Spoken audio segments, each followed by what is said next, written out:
Hello everybody, जनप्रिया coaching 60-60 में आप लोगों का स्वागत है। आज का टॉपिक है वायुमंडल की संरचना। वायुमंडल में कितनी लेयर हैं, प्रत्येक लेयर का क्या कार्य है, अनसीन लेयर, न दिखने वाली लेयर में क्या कुछ होता है, वही हम पढ़ेंगे। तो आइए देखें। सबसे महत्वपूर्ण परत है क्षोभमंडल। जिस परत पर हम लोग निवास करते हैं, मतलब भूपर्पटी, पृथ्वी के जो ऊपरी हिस्सा है भूपर्पटी, इसके ऊपर जो है जो परत है, जो हम लोगों के आसपास जो एक वातावरण है, ये क्षोभमंडल में आता है, जिसमें सर्दी, गर्मी, कोहरा, बरसात, बादल, तूफान, ये सारी चीज़ें होती हैं। ये क्या है और इसमें हम क्या करते हैं, सांस लेते हैं। क्षोभमंडल, यह परत वायुमंडल की सबसे महत्वपूर्ण परत है। इसकी ऊंचाई 13 किलोमीटर है। मतलब इसमें हम 13 किलोमीटर की ये रेंज है। इसमें हम लोग श्वास भी लेते हैं। एक लाइन याद लिखा गया है ना, इसी में हम श्वास लेते हैं। और मौसम की सारी घटनाएं होती हैं। मौसम की सारी घटनाओं का मतलब बरसात होना, बादल छाना, कोहरा, तूफान, ये सारी गतिविधियां इसी में होती हैं। तो क्षोभमंडल वायुमंडल का सबसे निचला परत है। ठीक है, ये प्रश्न आता है कि वायुमंडल की सबसे निचली परत कौन सी है, तो आप लोग बताएंगे क्षोभमंडल है। ठीक है, एक बात। दूसरी बात देखिए, समताप मंडल, क्षोभमंडल के ऊपर का भाग, मतलब क्षोभमंडल से ऊपर का भाग, 13 किलोमीटर के ऊपर का भाग जो है क्या है, समताप मंडल है। इसकी ऊंचाई 50 किलोमीटर है। मतलब क्षोभमंडल के ऊपर का जो भाग है वो समताप मंडल है, उसकी ऊंचाई 50 किलोमीटर है। यहाँ देख लीजिए, ये क्षोभमंडल है और ये समताप मंडल है। इसकी ऊंचाई 50 किलोमीटर। इसमें क्या है कि इसमें दो मुख्य बातें हैं जो परीक्षा में पूछी जाती हैं। कि इसमें सबसे वायु प्लेन जो है, जो हवाई जहाज किस में उड़ाए जाते हैं, पूछा जाता है कि हवाई जहाज किस लेयर में उड़ाए जाते हैं, आदर्श माना जाता है, तो समताप मंडल।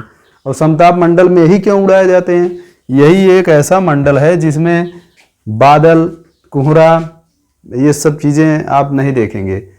जब हम प्लेन पर यात्रा करते हैं तो हमको बादल, कोहरा, ये सारी चीज़ें हमको नीचे दिखती हैं। ठीक है, तो क्योंकि उसमें बादल और कोहरा यातायात में जो है बाधा बनाएगा, इसलिए जो है ये आदर्श परत है। इसी में जो है प्लेन उड़ाई जाती है। ठीक है, और इसकी मोटाई कितनी होती है, इसकी ऊंचाई कितनी होती है, 50 किलोमीटर होती है। ठीक है, और एक मुख्य बात, इसमें एक ओजोन परत है। ओजोन परत के बारे में आप लोगों ने सुना ही होगा कि ओजोन परत सूर्य से आने वाली हानिकारक जो है किरणें को जो है वो रिफ्लेक्ट करता है, उसको लौटाता है। मतलब हानिकारक चीज़ों को वहीं से परावर्तित करके लौटा देता है। तो इसमें दो चीज़ें हैं समताप मंडल में, एक प्लेन इसमें उड़ाई जाती है, दूसरी बात इसमें सूर्य से जो पराबैंगनी किरणें आती हैं उसको जो है वहीं से वो लौटाता है। ठीक है, तो ये क्वेश्चन यहाँ से भी बनता है कि मतलब वायुयान या प्लेन जो है किस परत में उड़ाए जाते हैं, तो समताप मंडल में।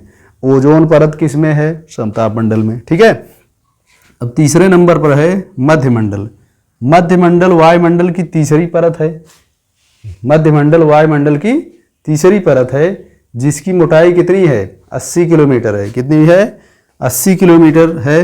और इसका मुख्य कार्य क्या है, उल्कापिंड को जलाना। अब जैसे जैसे कभी कभी जो है हम लोग देखते हैं ना कि जैसे कोई तारा, रात में हम लोग ऐसे ऊपर आसमान में करके बैठे रहते हैं, मुख करके बैठे रहते, तो हमको कुछ जलती हुई चीज़ें दिखाई देती हैं। तो लोग गांव में कहते हैं कि किसी का जो है जान निकल के जा रहा है। तो ऐसा नहीं है। वो जो हमारे जो पिंड हैं गति कर रहे हैं, कभी कभी जो है उनके साथ जो है छोटे छोटे पिंड भी गति कर रहे हैं, तो उससे टुकड़े टूटते हैं घर्षण की वजह से, वो पृथ्वी पर आने लगते हैं। जब पृथ्वी पर आते हैं तो अगर पृथ्वी पर आ जाए तो क्या हाल होगा, पृथ्वी वालों को जो है, यहाँ के जो लोगों का क्या हाल होगा, जान ही रहे हैं, तो नुकसान हो सकता है।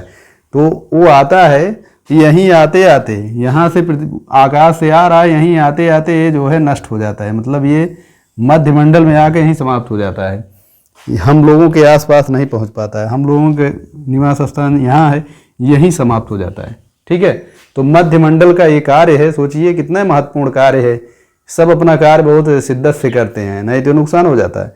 कभी कभी जो है यहाँ जलता नहीं, कभी कभी आ भी जाता है छोटे मोटे टुकड़े कहीं जो है, तो वैसे भी यहीं आके वो समाप्त हो जाता है, घर्षण की वजह से यहाँ समाप्त हो जाता है। ठीक है, तो मध्यमंडल में ये तीसरी परत है और इसमें उल्का पिंड जो है जलता है। तो पूछा जाता है कि उल्का पिंड किस लेयर में समाप्त हो जाता है, तो मध्यमंडल में। ठीक है, तो अगले पॉइंट पे चलते हैं। नंबर 4 पर बाह्य वायुमंडल। बाह्य वायुमंडल चौथी परत है, इसकी ऊंचाई 400 किलोमीटर है। ये कितना मोटा है, 400 किलोमीटर है।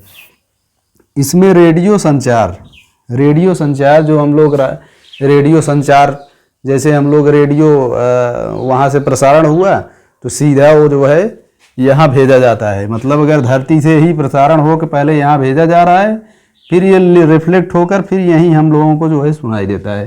तो रेडियो संचार संबंधी चीज़ों का जो है परावर्तित किया जाता है सैटेलाइट के द्वारा बाह्य वायुमंडल में।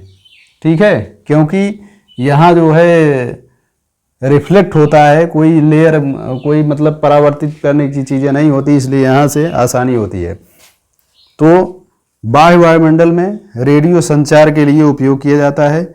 और क्या है, पृथ्वी से प्रसारित रेडियो तरंगे इस परत द्वारा पुनः पृथ्वी पर परावर्तित होती है। मतलब जो वही मैं बताया कि अब पृथ्वी से ही वो प्रसारण वहाँ भेजा जाता है, तो वहाँ से रिफ्लेक्ट होकर फिर धरती पे आता है। ठीक है, और पांचवी परत क्या है, बाह्य मंडल है, सबसे मुख्य मंडल है। यह वायुमंडल सबसे ऊंची परत है, सबसे ऊंची परत, मतलब 5वें नंबर की सबसे ऊंची परत है।